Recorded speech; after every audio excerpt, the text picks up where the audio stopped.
Hey everyone, welcome to the show. I was just thinking about how creepy it is that sometimes the people we're closest to can be hiding some seriously dark secrets. Yeah, that is scary. And it takes a lot of courage to even try to figure out what those deceptions are. Oh, absolutely. What's so fascinating is like how good some people are at putting up a front. It's Yeah, like you can't even tell what they're really thinking until it's way too late. And then it's like how much what we see is just a big act. right. And if you love stories that get into all that complicated, suspenseful stuff, don't forget to hit that like button and subscribe to the channel. Definitely. Today we're going deep into a thriller called They Think I'm Gone. It's by Julia Bayman. You can grab a copy on Amazon. We'll drop a link in the description. Cool. Now, this book, it might seem like it's just about a missing kid, but trust me, there's so much more to it. It gets into some pretty heavy stuff, like what it feels like to lose someone you love, the power of guilt, and how people find the strength to keep going when their world falls apart. Thrillers like this are so good at getting to our deepest fears. Yeah. Like, what if something happens to our family, or what if someone we trust betrays us? Yeah. It really makes you think about how safe and secure we actually are in the world. Okay, so for this deep dive, we're focusing on the first few chapters of They Think I'm Gone. We want to break down how the author sets up the mysteries in the book Right. and also really understand what's going on with the main characters, like what their motivations are and how they're dealing with all the crazy stuff happening around them. The beginning of a thriller is like the most important part. It's Hmm. where the author kind of sets the stage and introduces the characters, Yeah. but it's also about creating this certain mood and giving us little hints about the tension that's brewing under the Yeah. surface.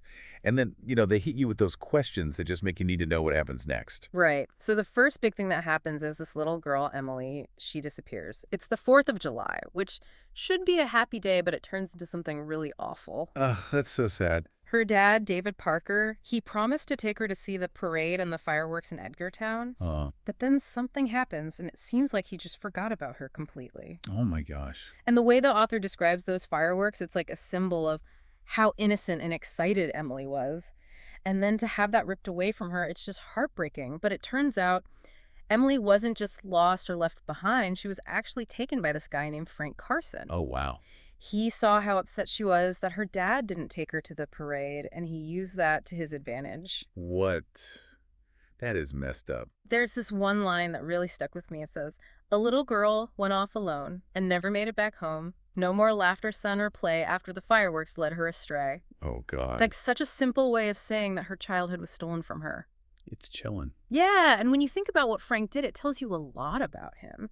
To use a child's sadness like that to manipulate her, it's just awful. Makes you wonder what else he's capable of doing. Serious. And the way they describe where Emily is being kept, it's so creepy. She's stuck in this dark, tiny space, and she has no idea what time it is or how long she's been there. Oh, no.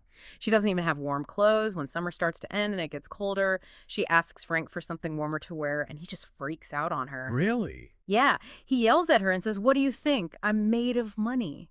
He's so controlling. Wow. He even makes her wear these big, baggy boys' clothes with a belt so people won't know she's a little girl if they see her. It's like he's trying to erase who she is. That's messed up. It's like he doesn't want to see her as a real person. Yeah. It makes it easier for him to justify what he's doing to her, which is just insane. But the worst part is what's going on inside Frank's head. He's so messed up. He's convinced that by taking Emily, he's getting revenge on David Parker.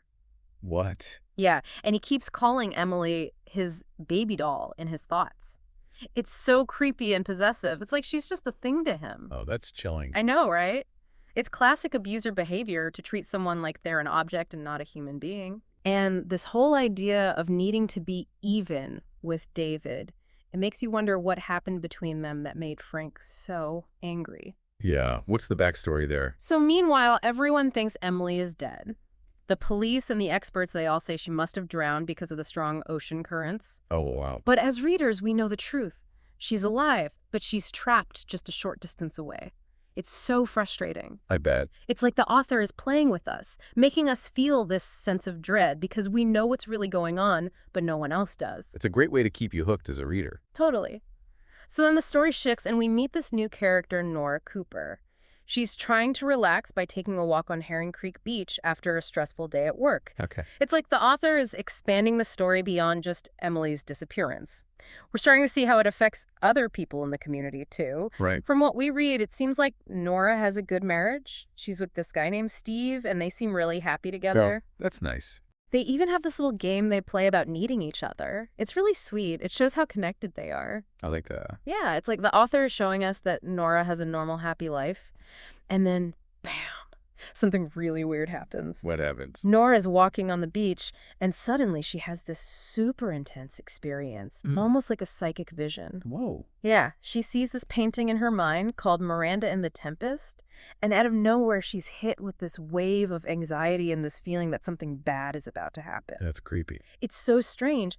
The excerpt says, more than anything, she felt the rising anxiety in her thoughts and the dread, a clear sense of impending danger. But there were no boats in distress, not in the part of the horizon. And then it just cuts off. Oh, wow. So we don't know what she was going to say. Right. It's Yeah. like a big question mark hanging over everything. That's a cool way to create suspense. Totally. So then the story switches again, and we meet Emily's dad, David Parker. Okay. He's just come back to Martha's Vineyard after a movie deal he was working on fell apart. It's left him in a really bad place, financially and emotional. It's tough. Yeah, he's carrying so much guilt and sadness over losing Emily and his wife Vanessa, who passed away before. Oh, gosh. He keeps thinking about all the mistakes he made as a father, and it's eating him alive. Oh, it's so sad. He starts drinking whiskey to try and numb the pain, but then he decides he needs to try and be strong for himself. It sounds like he's really struggling. He is. He came back to Martha's Vineyard to try and get away from the press and the people he owes money to in Los Angeles. I see. But there's this line that just gets me. It says, he hadn't escaped the memories. No matter where he goes, he can't escape the pain of what happened. Grief is like that, though. It sticks with you. Absolutely. So while David is dealing with all of that, Frank Carson is not happy to hear that he's back at Promise's house. Promise's house. Yeah, that's the name of the house where David and Emily lived. It's where Frank took her from. Oh. Frank is still so angry with David, and he's clinging to this idea that he got revenge by taking Emily. But now that David is back, it's like all of Frank's anxiety is coming back up. Makes sense. He's worried that people will figure out that he's the one who took Emily, and he even starts thinking about what he'll do if he needs to get rid of her for good. Oh, gosh, that's terrifying. It is. It shows how unstable he is and how much danger Emily is really in. Right. Then there's this random encounter between Nora and David at the grocery store. Interesting. Nora is shocked by how much David has aged. It's clear that he's been through a lot. I bet. They have this awkward conversation full of unspoken grief, and then Nora just blurts out and invites him to dinner. Out of the blue. Yep. Total impulse. But as soon as she says it, she starts having second thoughts. She's not sure if it was the right thing to do. Yeah, I can see why she'd be hesitant. It's like they both want to connect because of what they've been through, but they've also grown so far apart. It's a tough situation. It is. So we then see David back at Promise's house, and he goes up to the attic, which is full of old memories. Oh, wow. He calls it a mausoleum of memories, which is such a powerful image. It is. Even though he's trying to stay sober, he starts looking for a hidden flask of whiskey. It's like he just needs to escape the pain for a little while. Relapses happen.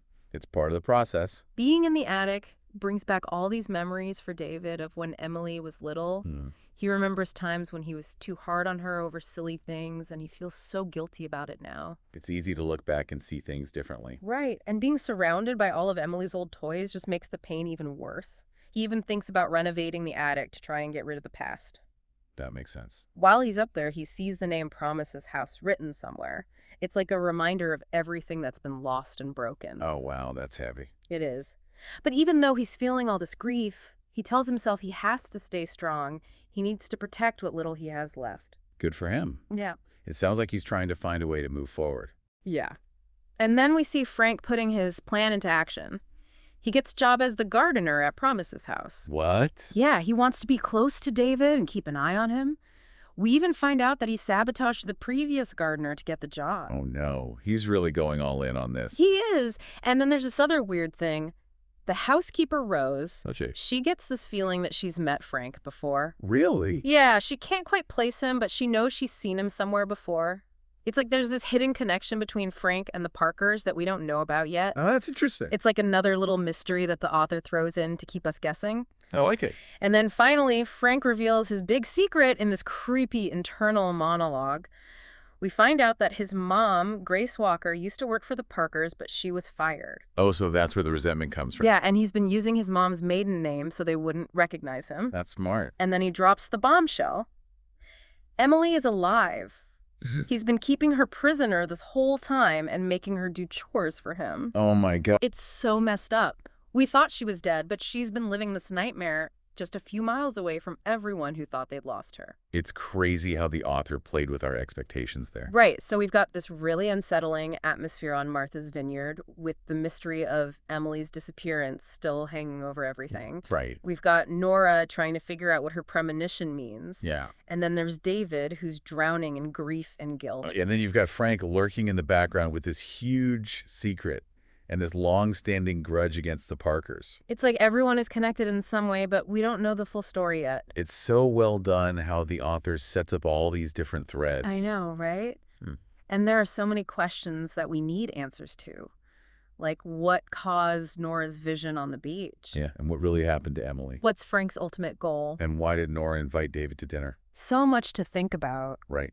It makes you realize how much we rely on what we see and hear to understand the world. Yeah. But sometimes things aren't what they seem. And the past can have a way of coming back to haunt us whether we want it to or not. That's the truth. So the next time you think you have someone figured out, or you think you know how a story is going to end, maybe take a step back and ask yourself what you might be missing. Good advice. Thanks for joining us on this deep dive into the beginning of They Think I'm Gone. It's been fun. What part of the discussion stood out to you the most? Let us know in the comments. Yeah, we'd love to hear your thoughts. If you enjoyed this deep dive, hit that like button and share it with your friends. Definitely. We'll be back soon with another deep dive into some more amazing stories and ideas. Until then, keep those brains working and keep exploring. See you next time.